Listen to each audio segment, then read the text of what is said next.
Assalamualaikum warahmatullahi wabarakatuh. Kami dari kelompok satu akan mempresentasikan mengenai analisis SEM PLS, analisis minat konsumen terhadap produk ramah lingkungan. Presentasi ini membahas bagaimana konsumen mengambil keputusan dalam membeli produk ramah lingkungan serta faktor-faktor yang mempengaruhi. Sebelumnya, perkenalkan nama saya Risa Ibrahim AS, NIM 17, dan rekan saya. Nama saya Mausudi Imam dengan NIM 071. Perkenalkan, nama saya Nindya Syahda dengan NIM 001. Perkenalkan, nama saya Witriani dengan NIM 064. Perkenalkan, nama saya Rodatul Jana dengan NIM 2408. Perkenalkan, nama saya Ramaniana Bela Putri dengan NIM 24/144. Yang pertama di sini adalah latar belakang. Perubahan lingkungan global seperti peningkatan emisi karbon dan kerusakan ekosistem menuntut perilaku konsumen yang lebih berkelanjutan. Aktivitas pariwisata bahkan menyumbang sekitar 8% emisi gas rumah kaca dunia, sehingga diperlukan pilihan pembelian yang lebih ramah lingkungan untuk menekan dampak negatif tersebut. Dalam konteks ini, konsep green consumption menjadi penting, namun penelitian mengenai faktor psikologis yang mempengaruhi niat membeli produk ramah lingkungan, khususnya di sektor pariwisata, masih terbatas. Untuk mengisi kesenjangan tersebut, penelitian ini menggabungkan pendekatan mindful consumption (MC) dan Norm Activation Model (NEM) untuk menjelaskan bagaimana kesadaran dan norma personal dapat membentuk niat pembelian produk yang ramah lingkungan. Baik, untuk metode penelitiannya sendiri itu penelitian ini menggunakan metode survei daring dengan mengumpulkan data dari wisatawan di seluruh Tiongkok untuk menganalisis hubungan antara mindful consumption, ethical self-identity, environmental consciousness, dan green purchase intention. Data dikumpulkan melalui kuesioner multisumber lalu dianalisis menggunakan Smart PLS dengan pendekatan partial less square structural equation modeling dalam kurung PLSM dapat menguji model yang kompleks serta hubungan mediasi di dalamnya. Penggunaan PLSM dipilih karena mampu menangani konstruk laten yang banyak serta memeriksa efek langsung dan tidak langsung secara lebih akurat pada model penelitian yang bersifat prediktif. Nah, untuk variabelnya sendiri itu ada konsumsi bijak, kesadaran kesehatan, identitas etis konsumen, kesadaran lingkungan, serta niat membeli produk ramah lingkungan. Untuk hasil SMPLS, model awal menunjukkan bahwa terdapat beberapa indikator yang belum memenuhi nilai outer loading minimum sehingga perlu dilakukan perbaikan setelah model disesuaikan. Seluruh indikator pada variabel konsumsi bijak, kesadaran kesehatan, identitas etis konsumen, dan kesadaran lingkungan telah memenuhi kriteria kelayakan. Dengan demikian, model layak untuk dianalisis lebih lanjut. Berdasarkan tabel composite reliability, Cronbach's alpha, dan AV, seluruh variabel memenuhi kriteria. Dengan nilai Cronbach's alpha lebih besar dari 0,7, nilai composite reliability-nya lebih dari 0,7, dan nilai AV-nya lebih dari 0,5. Nah, seluruh konstruknya yaitu konsumsi bijak berdasarkan kesehatan, identitas etis konsumen, dan kesadaran lingkungan terbukti reliabel dan valid secara konvergen. Nah, artinya indikator-indikator yang digunakan mampu mengukur konstruknya dengan baik. Baik, saya akan menjelaskan discriminant validity, yaitu nilai close loading menunjukkan bahwa setiap indikator memiliki nilai loading yang lebih tinggi pada konstruknya sendiri dibandingkan dengan konstruk lain. Interpretasinya sendiri, hal ini membedakan bahwa setiap indikator benar-benar mengukur variabel yang seharusnya diukur sehingga validitas diskriminal dipenuhi. Baik, selanjutnya yaitu discriminant validity dan Werner-Laker secretion. Di sini menjelaskan bahwasannya nilai akar kuadrat AV untuk setiap konstruk lebih tinggi dibandingkan dengan korelasinya terhadap konstruk lain. interpretasinya, konstruk ini tuh memiliki kemampuan membedakan diri dari konstruk lainnya. Dengan kata lain, validitas diskriminan model itu telah terpenuhi kriteria Fornell-Laker-nya. Selanjutnya yaitu R-square. Variabel niat membeli produk wisata ramah lingkungan memiliki nilai R-square yang berada pada kategori moderate strong, menunjukkan bahwa konstruk eksogen mampu menjelaskan sebagian besar variasi dalam niat membeli. Selanjutnya itu F square. Jadi nilai F square menunjukkan bahwasannya kontribusi pengaruh masing-masing variabel terhadap variabel endogen.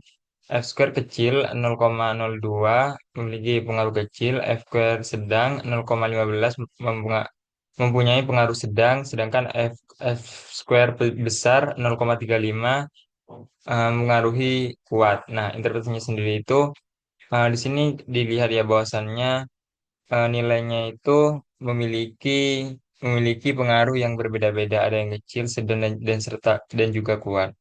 Baik, saya akan menjelaskan Path koefisien yaitu hasil menguji hipotesis. Nilai koefisien menunjukkan arah hubungan dan nilai p-value signifikan menentukan diterima atau tidaknya hipotesis. Interpretasinya sendiri, variabel seperti konsumsi, bijak, kesadaran kesehatan, identifikasi etis konsumen, dan kesadaran lingkungan terbukti berpengaruh positif terhadap niat membeli produk wisata ramah lingkungan. Semakin tinggi tingkat kesadaran dan perilaku bijak konsumen, maka semakin tinggi pula niat mereka untuk membeli produk wisata ramah lingkungan. Untuk space index effect yaitu jika terdapat mediasi maka efek tidak langsung menunjukkan bahwa variabel X mempengaruhi variabel Y melalui variabel perantara. Efek mediasi signifikan jika p-value kurang dari 0,05. Untuk interpretasinya, apabila hasil menunjukkan signifikasi, maka variabel perantara berperan dalam memperkuat atau menyalurkan pengaruh variabel eksogen terhadap niat pembelian. Kesimpulannya, berdasarkan hasil sampel S, model yang digunakan dalam penelitian valid, reliable, dan signifikan. Faktor-faktor seperti konsumsi bijak, kesadaran kesehatan, identitas etis konsumen, dan kesadaran lingkungan terbukti mempengaruhi nilai pembelian produk wisata ramah lingkungan. Hal ini menunjukkan bahwa perilaku konsumen yang lebih sadar dan bertanggung jawab berkontribusi pada peningkatan minat terhadap wisata ramah lingkungan. Assalamualaikum warahmatullahi wabarakatuh. Kami dari kelompok 1 akan mempresentasikan mengenai analisis AHP. Sebelumnya, perkenalkan nama saya Risa Ibrahim AS, NIM 017. Saya Raudatul Jannah, NIM 083. Ya, Masudi Imam dengan yang 071. Saya nih, ada dengan NIM 001. Saya Witriani dengan NIM 064. Yang pertama di sini ada latar belakang. AHP adalah metode pengambilan keputusan yang digunakan untuk menentukan prioritas dari beberapa pilihan dengan cara membandingkan setiap kriteria dan alternatif secara berpasangan.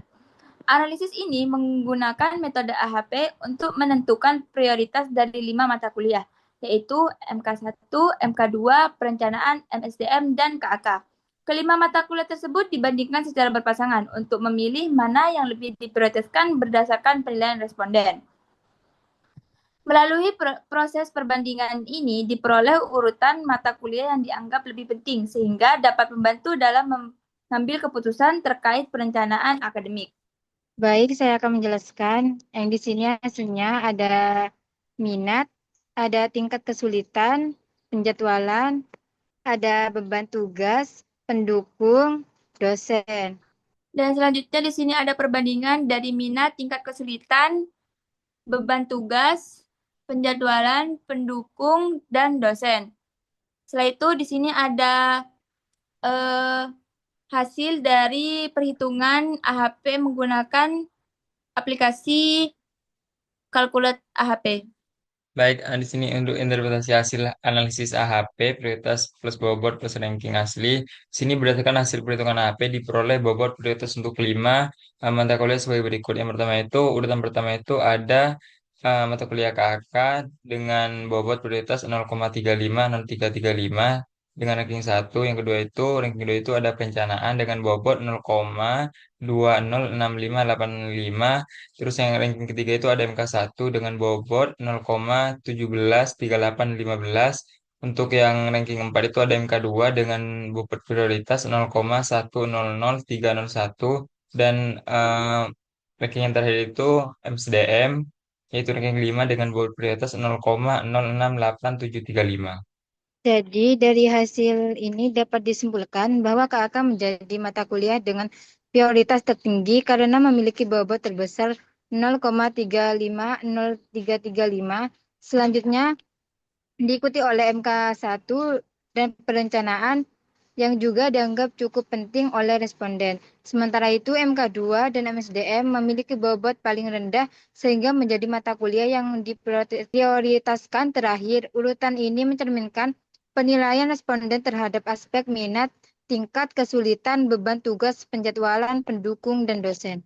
Untuk interpretasi CI dan YR, hasil penghitungan konsistensi menunjukkan bahwa nilai konsistensi rasio CR 33% yang berarti melebihi batas maksimal 10%.